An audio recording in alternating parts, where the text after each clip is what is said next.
araw, patay na. Eh di ba, ang dami rin kaluluwa doon na create, na ano, nasa na, nakakasalubong lang natin. Ano. Tapos sa bahay natin, parang bahay ng Sodoma at Gomora na, di ba? Tayo na lang ang natitira yung paligid ko. Minsan ang ng pressure na gano'n. Ang hirap. Sabi mo nga dito, binigyan ako ng kalooban ng Panginoong Diyos ng magtatayo din po ako sa Moro. Bakit? Siguro tatayo, ba't hindi ako nagtatayo sa Moro? Kasi may respeto po kasi ako rin. Kasi yung isa nating si Pastor Joel, ang pinangalanan, siya po kasi nakasan ko.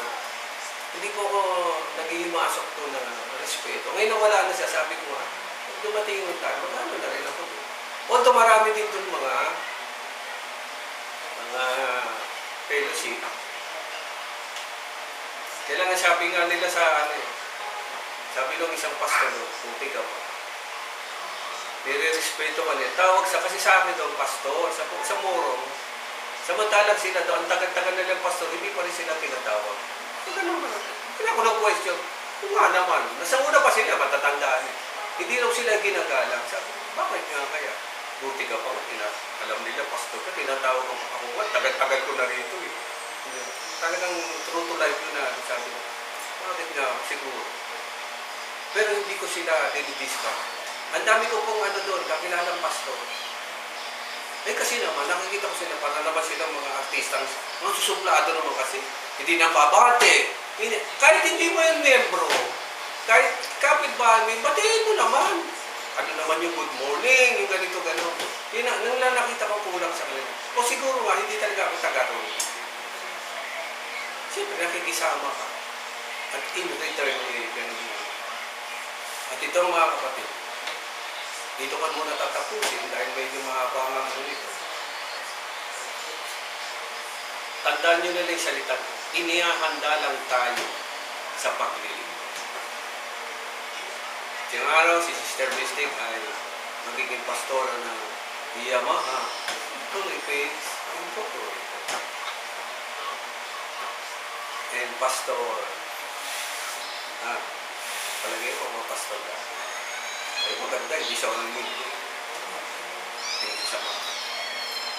Kaya, ang laki ng dala din yung school.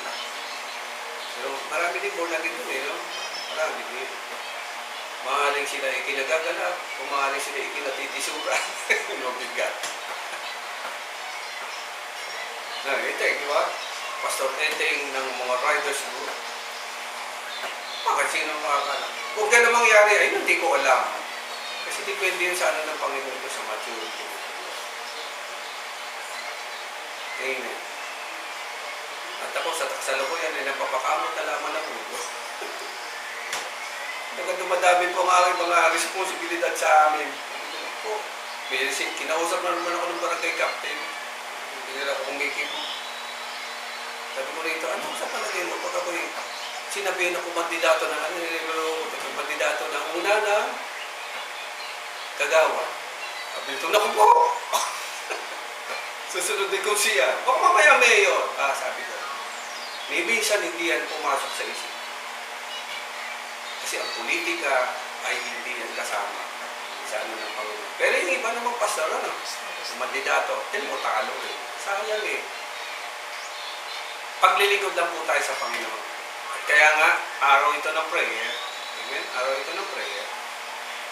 Gamitin natin ngayong araw na ito. Kaya natin pinapanalangin na ating mga kapatira, ang mga may sakit, may problema, ang ministry, ang mga manggagawa. Kasi ito po ay isa sa pinakmagandang instrumento na magagamit natin para matupad yung inihandang paglilingkod sa atin. So, punta muna tayo sa prayer. Bakit tayo punta sa kung sino sa prayer? Dito na lang tayo. Sino ang mga? Sige. Ako muna. Sa ako wala na focus. Dito, sister. Nakalako. Kasi yung dalawang pasok. Tingnan muna, tapos palitan tayo. Sige. Sino ba nga mag-pray? Ay, gusto mo pang may camera. Ikaw ano nakaayos mo papalitan. Sige. Hindi tayo manalangin. Praise God, hallelujah. Tayo kayo po idadako po sa ating po mga prayer request upang ilapit po ang mga kahilingan ng ating mga kapatiran, kaya hindi po kahilingan ng bawat sa atin. Amen. Praise God, hallelujah, puri ka Panginoon. Dakilang Diyos, nagpapasalamat po kami at kami po ay patuloy na sumasamba, patuloy na kumikilala sa iyong kabutihan. Salamat po Panginoon at narito po kami patuloy na naglilingkod Panginoon upang maipagdama po namin ang aming taos-pusong pagmamahal sa iyo. Dalangin po namin Lord na pagkaisahin mo po ang aming isip, puso para sa ikabubuti at ikagaganda po ng iyong iglesia. Dalangin din namin Lord na tulungan mo po kami na mapagbuti po namin ang ministry na aming pong ginagampanan, ang ministry na iniatag mo po sa bawat isa sa amin. Dalangin namin, Lord, na pagkalooban mo po kami ng knowledge and wisdom, Panginoon, para sa iyong mga salita. At nawa, Lord, ang mga salita ito ay may bahagi din po namin sa aming pong kapwa. Dalangin din po namin, Lord, na pagkalooban mo po kami ng lakas sa paglilingkod at patuloy na magandang kalusugan, Panginoon, upang magamit po namin ito sa iyong gawain, Panginoon. At tulungan mo rin kami, Lord, na maging matatag kami sa lahat po ng pagsubok na dumarating po sa buhay ng bawat sa amin, na ito po ay aming pong magpapagmamalan. Dalangin po namin, Lord, na pagpalaan niyo rin po ang aming pong mga pamilya mahal sa buhay. At nawa, Lord, ay kayo po ang patuloy na mag-provide sa lahat po ng pangangailangan ng aming pamilya. Dalangin namin, Lord, na patuloy po ang katatagan sa aming po pananalig at pananampalataya sa iyo. At nawa, Lord, ay hanggang sa kayo po ay dumating, kami po ay nananatiling naglilingkod at patuloy na nagiging tapat sa paglilingkod sa iyo, Panginoon. Ang lahat po nito ay aming dinadalangin at pinagpapasalamat sa iyo ng isang pangalan. Sa pangalan mo, Panginoon Hesus Kristo. Tuloy po tayo manalangin. Kami po ngayon ay lumalangin para sa kalusugan ng bawat isa, Panginoon. Ano man karamdaman, Panginoon, ang pinagdadaanan ng bawat isa, Panginoon. Kayo po ang nakakaalam ng aming katawan, Panginoon. Kayo po ang magbigay ng tamang kaisipan sa amin, Panginoon. Mga tamang taong aming makakausap para kami ay gumaling, Panginoon. Maging malusog ang aming pangangatawan, Panginoon. Nawa ang mga kakainin namin, Panginoon, ay magbigay kalakasan sa aming pisikal na katawan. Higit sa lahat, Panginoon, pinagdadasal namin, Panginoon, ang pag-unlad ng aming spiritual na katawan, Panginoon. Ang aming kalusugan, pagdating sa aming pananampalataya, Panginoon, kayo po ang patuloy na mag-guide sa aming, Panginoon, na hindi kami mawala sa iyo, Panginoon, sa oras ng aming pag-iisa, sa oras ng aming pagdarasal, Panginoon, sa oras ng battle namin, Panginoon, sa aming mga isip, Panginoon, aming mental health, Panginoon. Kayo po sumama sa aming, Panginoon. Nawa ang tinig mo lamang ang aming marinig, nawa ang iyong salita lamang ang manguna sa aming mga isip, sa aming mga puso, Panginoon. At hindi kami matalo ng kalaban, Panginoon, hindi kami ma-deceive ng kalaban, Panginoon. At kayo po ang patuloy na magbigay sa amin ng aming gagawin, Panginoon. Lahat ng aming ikikilos, Panginoon, sa bawat lugar na aming pupuntahan, Panginoon, nawa kayo po ang mag-glorify namin, Panginoon. Ano man po ang aming iisipin, Panginoon, whether sa pakikisama sa aming kapwa, Panginoon, kayo po ang manguna sa amin, Panginoon. Kung makita ka nila sa aming, Panginoon. Tulungan niyo po kaming maging matatag, Panginoon, sa lahat ng aspeto ng aming buhay, Panginoon, sa aming isip, Panginoon, sa aming katawan, Panginoon, at lalo-lalo sa aming spiritual na pananampalataya sa iyo, Panginoon. Tinataas namin ang iyong pangalan sa sinyo. Purihin ka, Panginoon. Praise God. Hallelujah. Hindi po namin, Panginoon, nilalapit ang aming bansang Pilipinas na maging mapayapa at mawala na po yung mga korupsyon. At sa lahat na nanungkulan sa gobyerno sa bansang Pilipinas na pagkaisa at matutulungan po sila kung paano po maging mabuti ang mamalakad ng bansa ito. At dalangin namin, Panginoon, na ganun din po sa ibang bansa, sa buong mundo na sa ngayon ay may mga Christmas na nagtatagulo sa buong bansa, sa Middle East na nagkaroon ng tira ngayon.